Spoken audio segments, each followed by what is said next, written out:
Bom dia, boa tarde, boa noite, meus alunos. Eu não sei, essa aula é gravada e eu não sei o horário que vocês estão assistindo, se é de manhã, se é à tarde ou se é à noite, portanto, bom dia, boa tarde, boa noite. Vamos dar continuidade ao nosso conteúdo. Nós estamos trabalhando no capítulo 4º, falando sobre fato jurídico, e agora vamos dar continuidade, né, e tratar sobre a dicotomia existência, validade, eficácia do negócio jurídico. Então, nós vamos passar a tratar aqui agora sobre negócio jurídico. O negócio jurídico pode ser analisado a partir de 3 planos diferentes: a existência, a validade e a eficácia. Existência, validade e eficácia. Então, vamos tratar primeiro sobre o plano de existência do negócio jurídico. Plano de existência do negócio jurídico. Aqui, o que se verifica é a incidência dos elementos que constituem o negócio jurídico, que são manifestação de vontade, então tem que ter vontade para celebrar negócio jurídico, finalidade negocial, então tem que ter o objetivo, né, de realizar o negócio, finalidade, objetivo, a intenção de celebrar o negócio, a idoneidade do objeto. Nós temos aqui a questão da idoneidade do objeto, ou seja, aquilo que está sendo negociado tem que ser idôneo.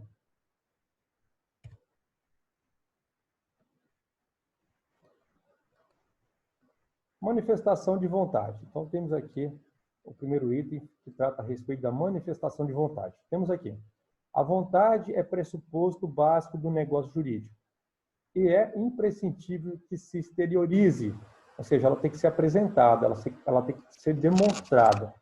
A vontade tem que ser apresentada, exteriorizada, tem que ficar clara, evidente, não pode restar nenhuma dúvida de que é a vontade das partes. Do ponto de vista do direito, somente a vontade que se exterioriza, ou seja, aquela que é apresentada, né, é considerada suficiente para compor o suporte fático do negócio jurídico. A vontade que permanece interna, como acontece com a reserva mental nós vamos tratar logo adiante, não serve a esse fim, mas sim a vontade. Então, a vontade tem que ser exteriorizada, não pode restar nenhuma dúvida. Então, o sujeito, quando quer celebrar um negócio jurídico, uma compra e venda, uma locação, não pode restar nenhuma dúvida de que essa pessoa realmente quer realizar uma compra e venda, ou que ela quer realmente celebrar um contrato de locação. Tem que ser demonstrado, tem que ser comprovado, tem que ser exteriorizado essa vontade, esse desejo.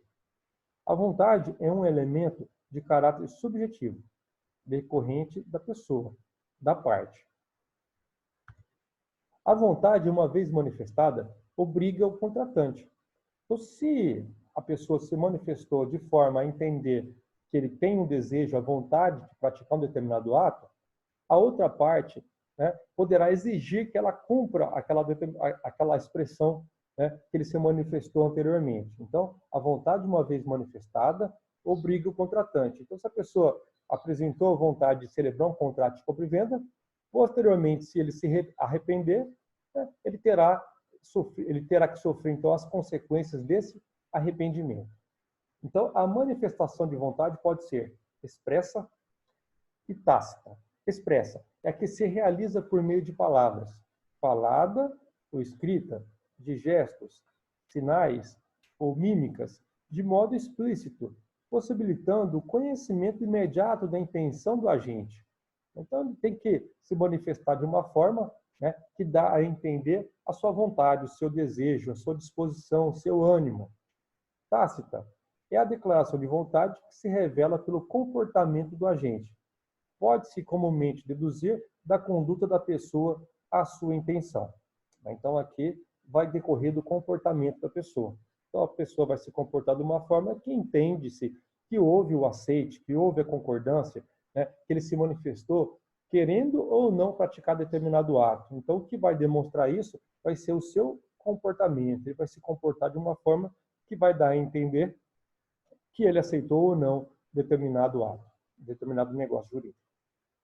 O silêncio como manifestação de vontade, normalmente para o direito o silêncio nada significa, por constituir total ausência de manifestação de vontade, e como tal, não produz efeitos. Todavia, excepcionalmente, em determinadas circunstâncias, pode ter um significado relevante e produzir direitos. A propósito, dispõe o artigo 111 do Código Civil. O silêncio importa a anuência, ou seja, a concordância. Ele está dizendo que sim, quando as circunstâncias ou os usos ou costumes, os usos o autorizarem, né? Quando as circunstâncias ou os usos a autorizarem, e não for necessária a declaração de vontade expressa. Então, nós temos aqui um exemplo. Olha só, artigo 1147 do Código Civil. A anuência de credores na venda de estabelecimento empresarial. Então, se o sujeito tem uma empresa e ele tem dívidas, o sujeito tem uma empresa e ele tem dívidas, se essa pessoa, se esse empresário devedor quer vender o seu estabelecimento empresarial, ele pode. Porém, ele tem que notificar os credores, informando sobre o seu desejo de vender o estabelecimento empresarial. Então, ele informa os credores sobre a venda. Quero vender meu estabelecimento empresarial. Esses credores, eles devem se manifestar expressamente, ou seja, por escrito, informando se concordam ou se não concordam. Se eles se expressarem por escrito, nós temos, então, a anuência expressa. Porém, se eles se mantiverem em silêncio pelo prazo de 30 dias, nós temos o que se dá, né, o que é conhecido como anuência tácita. Ou seja, houve a concordância pela não manifestação em sentido contrário. Então, nós temos aqui a anuência tácita, pela não se manifestação, ou seja, o silêncio durante o prazo de 30 dias após a notificação importa em anuência, em concordância. Então, é dessa forma porque existe um dispositivo de lei, existe um artigo do Código Civil que trata a respeito disso. Então, nesse caso específico, o silêncio considera como anuência.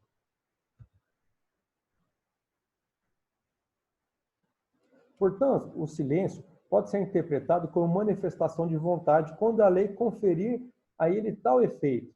Exemplo, a aceitação da herança pode ser expressa ou tácita, né? Então, quando um sujeito falece, deixa seus bens para os seus herdeiros. Os herdeiros devem aceitar ou recusar a herança. Né? Devem aceitar ou recusar a herança. Essa aceitação, ela pode ser expressa, quando ele se manifesta expressamente, dizendo que aceita a herança, mas ela também pode ser tácita, ou seja, ele se mantém em silêncio, mas ele se comporta como se tivesse aceitado. Então, por exemplo, o herdeiro não diz expressamente que aceita, mas ele toma posse da fazenda do pai, vai lá trabalhar, vai lá dar ordens aos funcionários. Então, tacitamente, ele aceitou a herança. Por conta disso, nós temos que a aceitação da herança pode ser expressa, quando diz que sim, que aceita, expressamente, por escrito, ou tácita, né? Quando ele pratica comportamentos, quando ele se comporta de maneira que dá a entender que aceitou, sim, a herança. O silêncio pode ser igualmente interpretado como consentimento quando tal efeito ficar convencionado em um pré-contrato, ou ainda resultar de usos e costumes, como infere o artigo 432 do Código Civil. Então, veja só, no contrato também pode dizer a respeito disso. Então, no contrato pode ter uma cláusula que diz assim, olha, se for sim, fique em silêncio, ou se for não, fique em silêncio. Então, a disposição do contrato aqui deve ser respeitada. Se o negócio for daqueles em que não haja costume, a aceitação expressa, ou o proponente a tiver dispensado, reputar-se-á concluído o contrato, não chegando a tempo da recusa.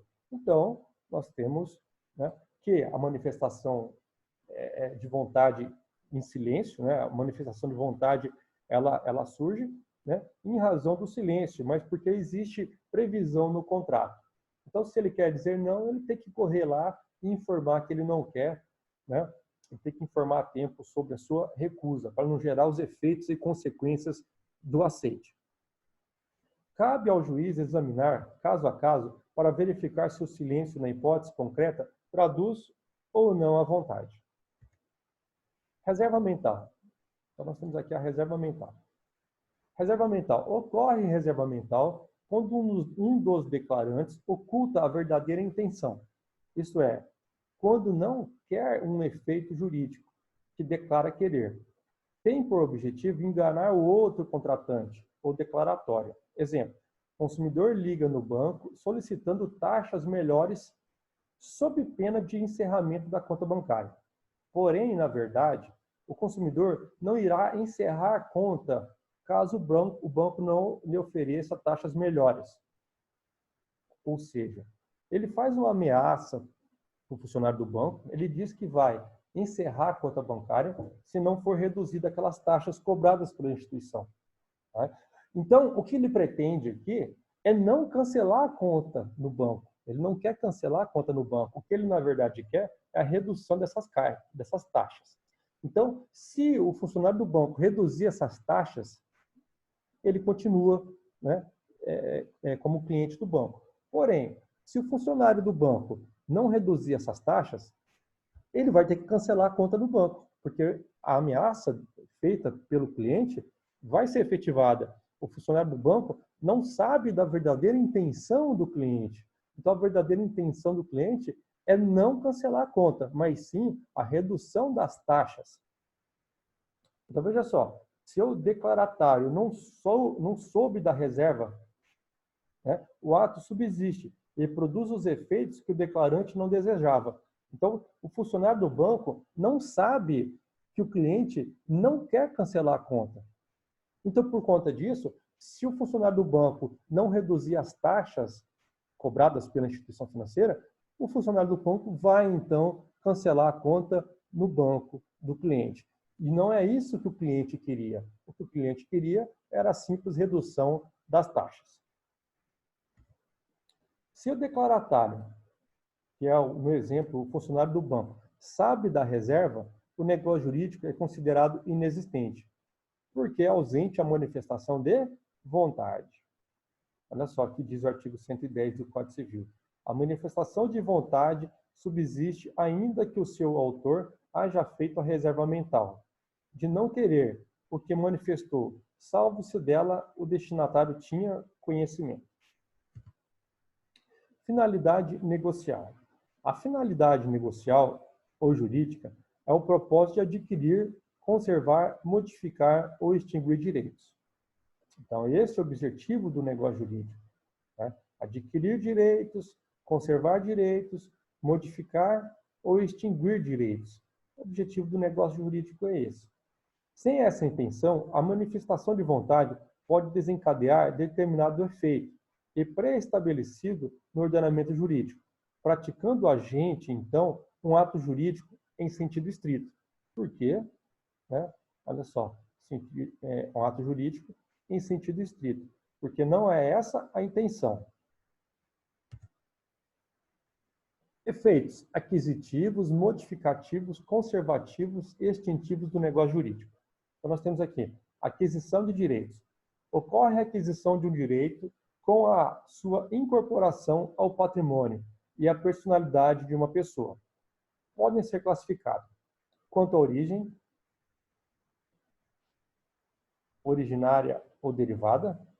Então, temos aqui originária, quando se dá sem qualquer interferência do anterior titular. Exemplo, ocupação de coisa sem dono. Então, quando eu digo ocupação de coisa sem dono, eu estou tratando sobre uma forma de tomada de posse. Então, o que seria a tomada de posse? É quando alguém adquire a propriedade de algo que não tem dono. É quando alguém adquire a propriedade de algo que não tem dono. Exemplo, quando alguém vai pescar no rio, não é num pesqueiro particular que você paga para entrar, que você paga o peixe que você está pescando. Não é esse o caso. Estou dizendo pescando no rio. Né? Você vai lá no rio, né, e pesca. Aquele peixe não tem dono. Então, a partir do momento que você pesca aquele peixe passa a ser propriedade sua. Vamos imaginar uma outra situação. Em sendo permitida a caça. Em sendo permitida a caça, você vai à caça e caça algum animal. A partir do momento que você abate esse animal passa a ser sua propriedade. Então, esse animal que está lá na mata não tem dono. Então, temos aqui um exemplo de ocupação de coisa sem dono. Quando alguém joga fora alguma coisa, exemplo bastante comum, papelão, alumínio, latinhas de refrigerante, as pessoas costumam jogar no lixo, jogar fora esse tipo de produto. né, esse tipo de material. Alguém passa e vê aquilo lá no cesto de lixo, lá na rua, toma posse, né? Essas pessoas que catam papelão, que catam latinhas de alumínio, então a partir do momento que ele vê aquilo ali jogado na calçada, dentro do saco de lixo, de cima da lixeira, a pessoa toma posse, pega para ela. Então ali é uma forma de ocupação, né? A ocupação de coisas sem dono. Então, quando alguém abandona algo, quando joga fora algo, aquilo deixa de ter dono. Então nós temos aqui, né, a aquisição de direitos com relação à origem originária, porque despreza-se a condição do dono anterior.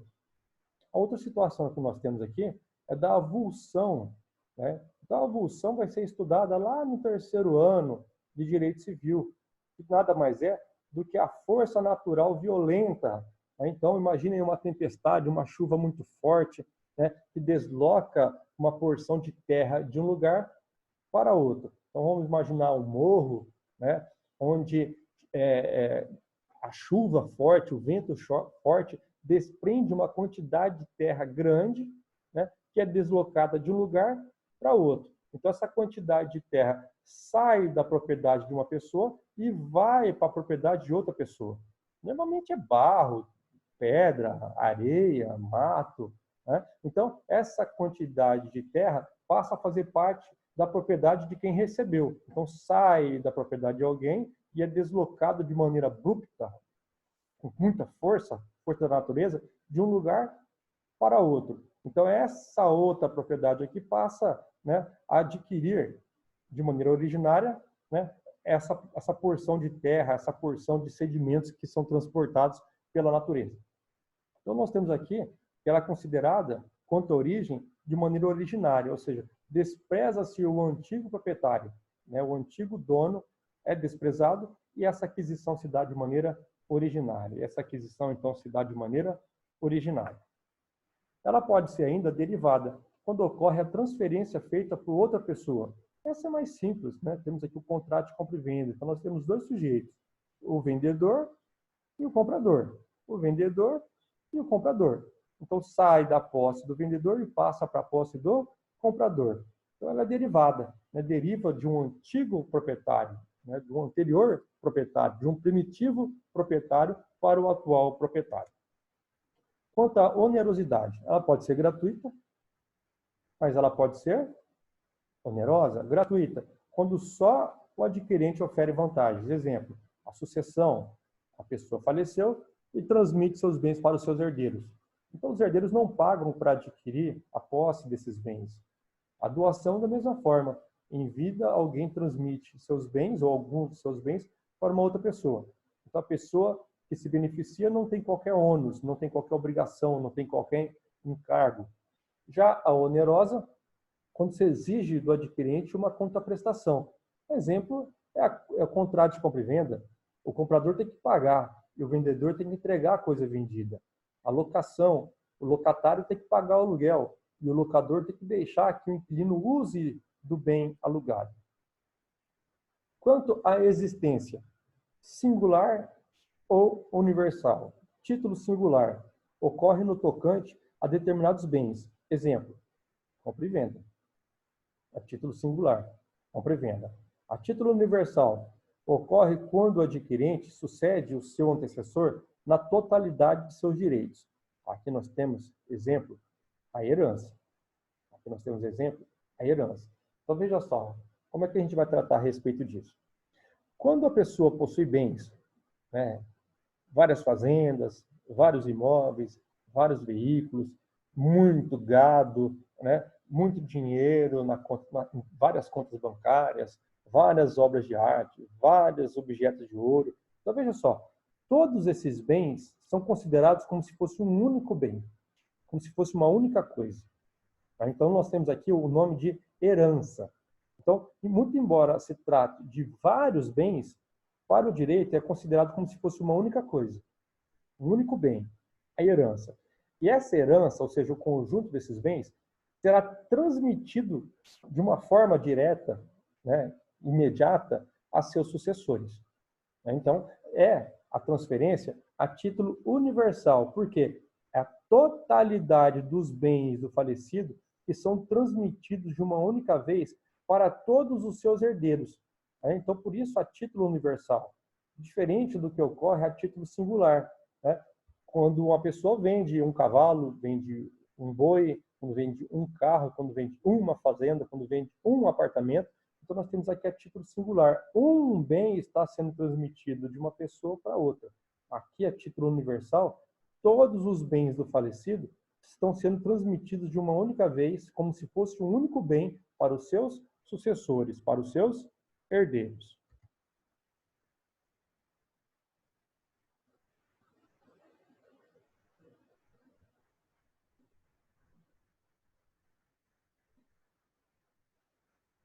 Direito atual, futuro, expectativa de direito, direito eventual, direito condicional. Olha só. Direito atual. Temos aqui o direito atual. É o direito subjetivo já formado e incorporado ao patrimônio do titular, podendo ser por ele exercido. Então, o direito atual é o direito subjetivo já formado e incorporado ao patrimônio do titular, podendo ser por ele exercido. Direito futuro é o que ainda não se constituiu, pode ser deferido ou não deferido.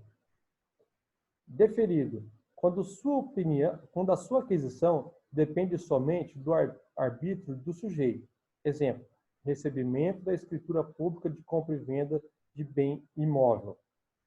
Então, olha só, direito futuro é que ainda não se constituiu, pode ser deferido quando sua aquisição depende somente do arbítrio do sujeito, ou seja, recebimento da escritura pública de compra e venda do imóvel, ou seja, o contrato já foi feito, o negócio já foi feito, já foi realizada a compra e venda.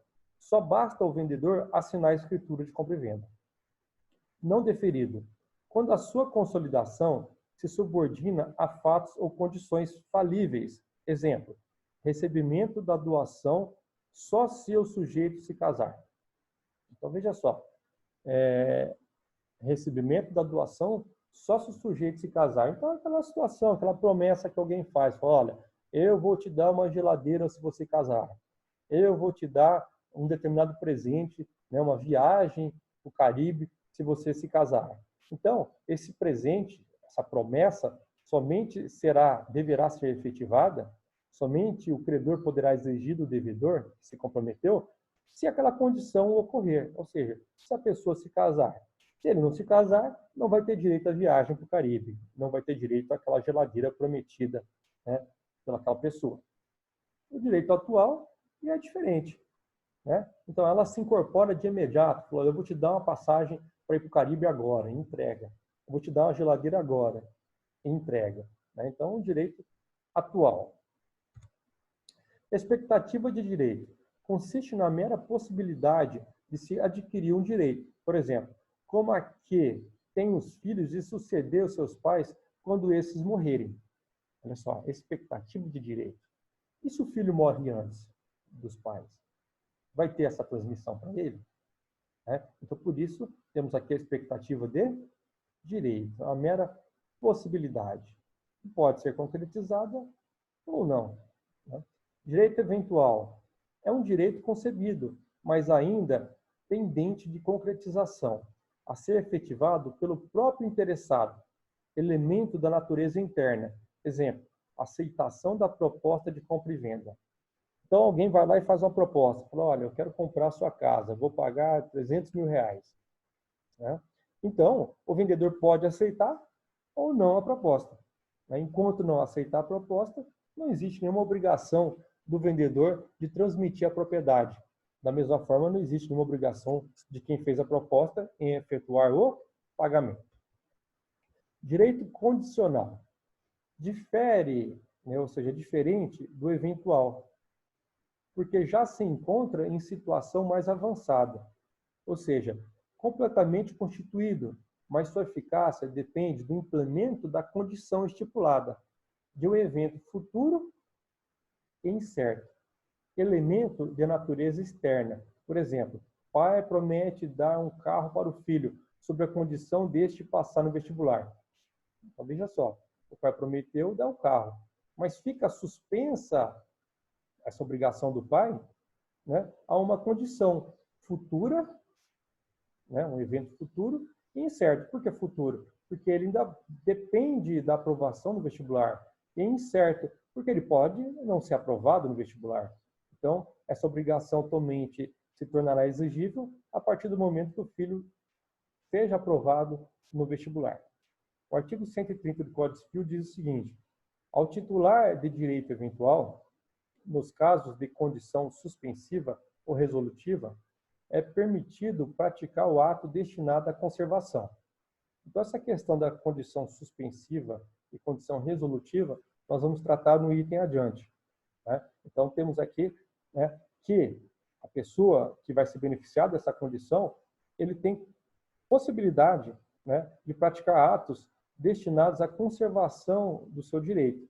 Então, por exemplo, o pai vai dar o carro, né? Então ele pode impedir que o pai, por exemplo, venda o carro, né? Porque ainda está aguardando o resultado do vestibular. Falou, você falou que vai me dar aquele carro, né? Então você não pode vender esse carro, porque ainda vai sair o resultado do vestibular. Então seria uma forma aqui de praticar um ato destinado a conservar o direito, né, por conta da condição que ainda está por se implementar, a condição que ainda pode acontecer. Conservação de direitos. Para resguardar ou conservar seus direitos, muitas vezes necessita o titular tomar certas medidas ou providências preventivas ou repressivas, judiciais ou extrajudiciais. Preventiva. Visa garantir e acautelar o direito contra futura violação. O próprio termo já disse. Preventiva. Visa garantir, né, e acautelar direitos contra futura violação. Extrajudicial. Não depende de ação judicial. Para assegurar o cumprimento de obrigação creditícia, como as garantias reais. Aí nós temos aqui hipoteca, né? Então você vai lá no banco, pede um financiamento, aí o banco pede uma garantia. Imóvel, hipoteca. Você dá a sua casa em garantia, hipoteca. Penhor, você entrega um relógio de ouro para o banco. Fica lá o relógio, lá no cofre do banco, esperando o pagamento do financiamento. Quitou o financiamento, o banco te devolve o relógio de ouro. Alienação fiduciária. É muito comum com financiamento de veículos, ou até mesmo com imóveis, né? Alienação fiduciária. O carro, quando é financiado, lá no documento do veículo está dizendo que aquele carro pertence ao banco, né? Foi financiado ao banco. Então, você comprou o veículo com o dinheiro do banco. Quando você quitar o financiamento, aí não vai constar mais o nome, vai ser retirado o nome do banco do documento do carro.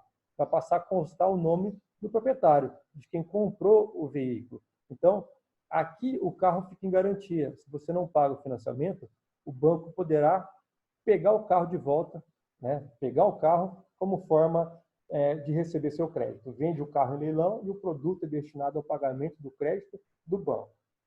Com relação a garantias pessoais, então nós vimos aqui garantias reais, hipoteca, penhor e alienação fiduciária, que a garantia é um bem.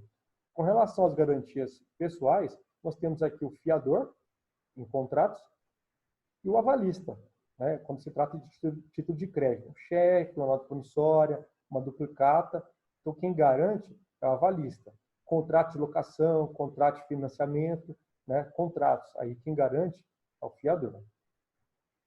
Judicial.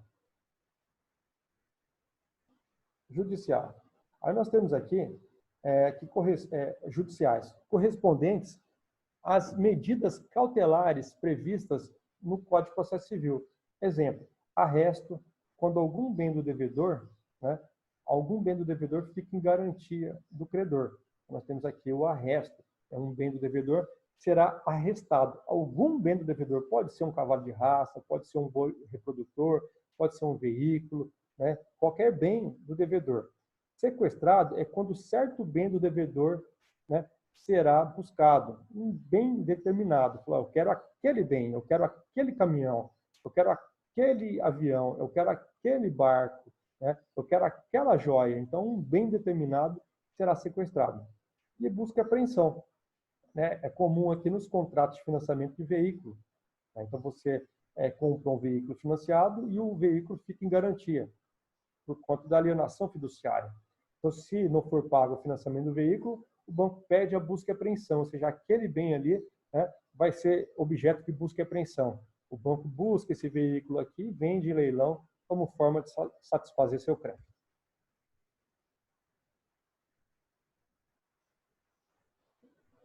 Repressivas. Visam restaurar o direito violado. Pode ser extrajudicial ou também pode ser judicial. Pode ser extrajudicial, mas também pode ser judicial. Extrajudicial, legítima defesa e exercício irregular de um direito. Extrajudicial. Repressiva, visam restaurar o direito violado. Extrajudicial, legítima defesa e exercício regular de direito. Legítima defesa e exercício regular de direito. Então, nós temos aqui uma situação interessante que se daria quando o credor negativa o nome do devedor, inscreve o nome do devedor nos órgãos de proteção ao crédito, Serasa, SPC, protesto. Nós temos aqui um exercício regular de direito. O credor pode fazer isso? Pode fazer isso. O que o credor não pode fazer? É negativar o nome do devedor se a dívida está paga. Se a dívida ainda não venceu. Mas se a dívida não foi paga e está vencida, o devedor está inadimplente, o credor pode exercer seu direito, de inscrever o nome do devedor nos órgãos de proteção ao crédito. A legítima defesa. Se uma pessoa está sofrendo uma lesão, ele pode se defender. Nós vamos falar aqui, nessa defesa da posse. Turbação, legítima defesa. Quando alguém quer te tirar alguma coisa, quando alguém quer te tomar alguma coisa, está ocorrendo uma turbação. Então, você pode se utilizar da legítima defesa. Você tem uma propriedade, uma fazenda, um sítio, e alguém invade a sua propriedade. Então, nós temos aqui o que se chama de turbação. Aliás, quando alguém ameaça a sua posse. Nós temos aqui, então, a turbação. Alguém está cortando o arame, a cerca da sua propriedade para invadir, está ameaçando invadir a sua propriedade. Então, nós temos aqui uma turbação, uma perturbação. Então, você tem direito à legítima defesa. Já o esbulho é quando as pessoas já invadiram a propriedade, tomaram conta. Aí você pode se utilizar do que se chama de desforço imediato. Então, desde que de maneira moderada, você pode obrigar essas pessoas a saírem da sua propriedade, a deixarem a sua propriedade, de maneira a não ser excessiva. Essas condutas não podem ser excessivas. Judiciais. O ato, a todo direito deve corresponder a uma ação que o assegure. O Poder Judiciário compete dirimir os conflitos de interesse por meio de ação. Por exemplo, esbulho, ação de manutenção de posse. Turbação, ação de reintegração de posse. Então, veja só, a ação de reintegração de posse ocorreu a turbação. Quando a pessoa já invadiu a sua propriedade, ocorreu a turbação, a reintegração de posse. Esbulho, ação de manutenção de posse. É para manter a posse. É para a pessoa se inibir de tomar posse daquilo que lhe pertence, daquilo que te pertence.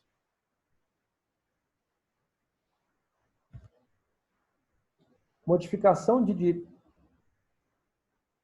Modificação de direitos. Então, temos aqui, a modificação dos direitos pode ser objetiva e subjetiva. Objetiva, quando diz respeito ao seu objeto. Objetiva, quando diz respeito ao seu objeto. Qualitativa, o conteúdo do direito se converte em outra espécie, sem que aumentem ou diminuem as faculdades do sujeito. Exemplo, obrigação que era em dinheiro, mas cujo pagamento foi feito pela entrega de um bem.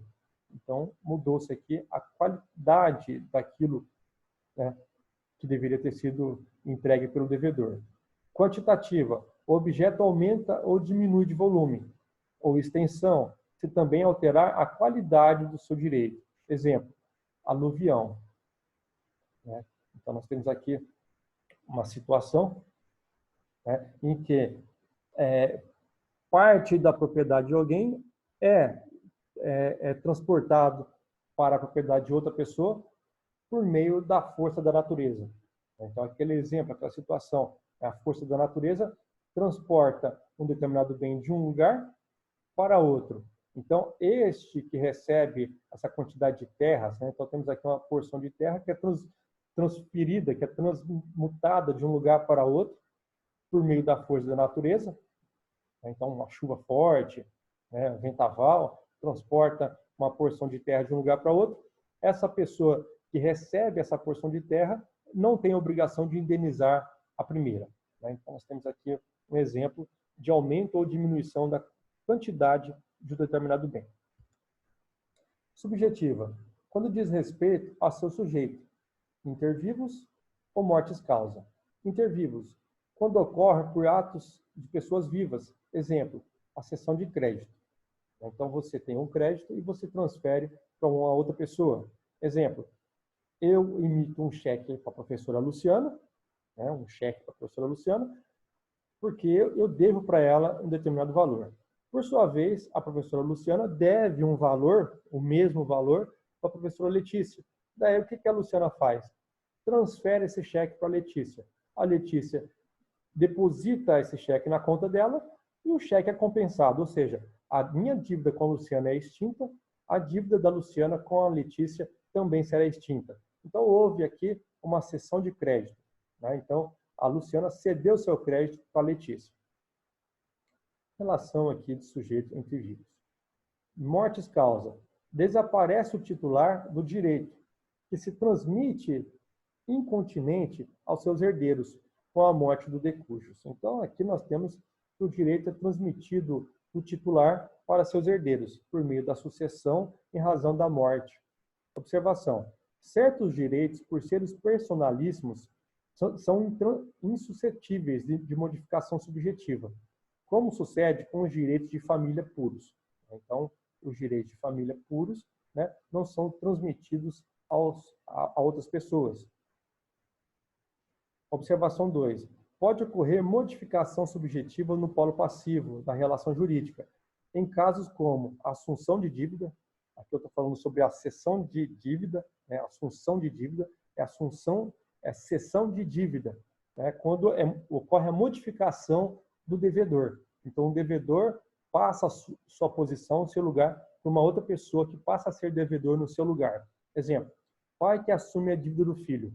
Então, o filho tem uma dívida, né? Então, essa dívida é transferida do filho para o pai. Então, há uma modificação no polo passivo, há uma modificação do devedor, uma alteração da pessoa do devedor. O filho é que deve, mas a partir de agora, quem vai dever será o pai. Sem alteração da sua substância. O filho deve R$1.000. Agora, quem deve R$1.000 é o pai. Extinção de direitos. Extinção de direitos. Por diversas razões, podem extinguir-se direitos, entre elas. Então, temos aqui perecimento do objeto, alienação, renúncia, abandono, prescrição, decadência, confusão, implemento de condição resolutiva, escoamento de prazo, desapropriação, falecimento do titular de direito personalíssimo, entre outros. Nós vamos trabalhar cada uma dessas. Nos próximos slides, nós iremos trabalhar cada situação dessa. Esse ponto que nós vamos tratar sobre a idoneidade do objeto, nós iremos deixar para a próxima aula.